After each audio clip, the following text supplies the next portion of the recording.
Hello दोस्तों, नमस्कार, सत श्री अकाल। आप सब कैसे हैं? आई होप आप सब लोग बहुत अच्छे होंगे।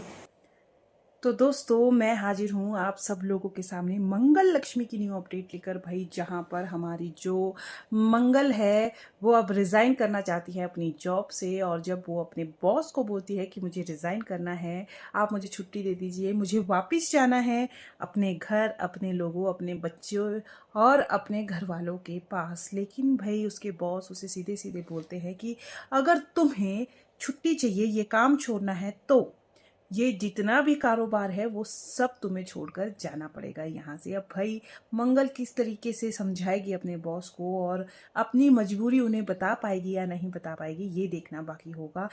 क्योंकि उसके बॉस उससे पूछते भी हैं कि भाई तुम्हें ये जॉब छोड़नी है, क्या मजबूरी है? कोई मजबूरी तो नहीं है।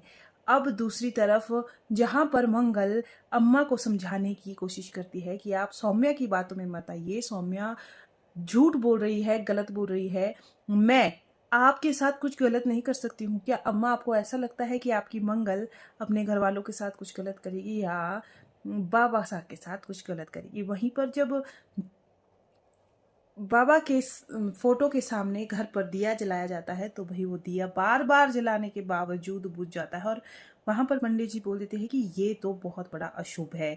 लेकिन जब मंगल वही दिया कहीं और बाबा साहब के फोटो के सामने जलाती है तो वो दिया प्रज्वलित हो ही जाता है। भाई अब मंगल बाबा के दिल के इतने करीब थी तो दिया तो प्रज्वलित होना ही था। वहीं पर दूसरी तरफ जहाँ पर भाई कार्तिक की जो याददाश्त है वो वापस आ गई है और कार्तिक और लक्ष्मी एक हो गए हैं, एक दूसरे के बहुत करीब आ गए हैं, दोनों की नज़दीकियाँ बढ़ती ही जा रही है। लेकिन इस बारे में जिया को कुछ नहीं पता है क्योंकि कार्तिक ने मना किया है लक्ष्मी को जिया को कुछ भी बताने से। और अब कार्तिक पूरे मूड में है कि वो जिया को नहीं छोड़ेगा, जिया से लक्ष्मी के हर जख्म का हिसाब लेकर ही रहेगा। भाई अब किस तरीके से जिया का खेल खत्म होगा भी या नहीं होगा, जिया कोई और चाल ही ना चल दे, ये देखना बहुत दिलचस्प होने वाला है। वहीं पर दोस्तों, जहां पर हमारे जो मंगल है वो किस तरीके से अब उसकी जिंदगी मोड़ेगी, क्योंकि जो उसके बॉस है कार्तिक, सॉरी कपिल, उनके पास हमारे जो अदिति जी है वो भी अपना बिजनेस का प्रपोजल लेके आते हैं। लेकिन वो प्रपोजल बिल्कुल खारिज कर दिया जाता है, उस प्रपोजल को कोई हवा नहीं मिलती है कपिल के पास से।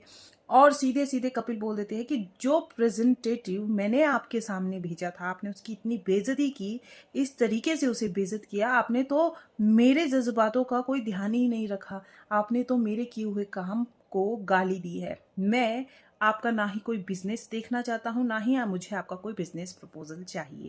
भाई अब किस तरीके से सब लोगों की जिंदगी मोड़ लेगी और सौम्या की हर चाल को किस तरीके से मंगल मात देगी, ये देखना बाकी होगा। लेकिन उससे पहले मंगल को वापिस आना होगा अपने घर और तभी वो सौम्या के साथ लड़ सकती है। और ये मुमकिन तब है जब कपिल भी उसका साथ देने के लिए तैयार हो जाए। अब हमारी जो मंगल है वो खड़ी है अपने पैरों पर और अब किस तरीके से लड़ेगी अपने बच्चों और अपने परिवार के लिए, ये देखना दिलचस्प होगा। आज के लिए इतना ही, आगे के अपडेट्स के लिए हमेशा बन रहेगा। Tata bye bye, take care.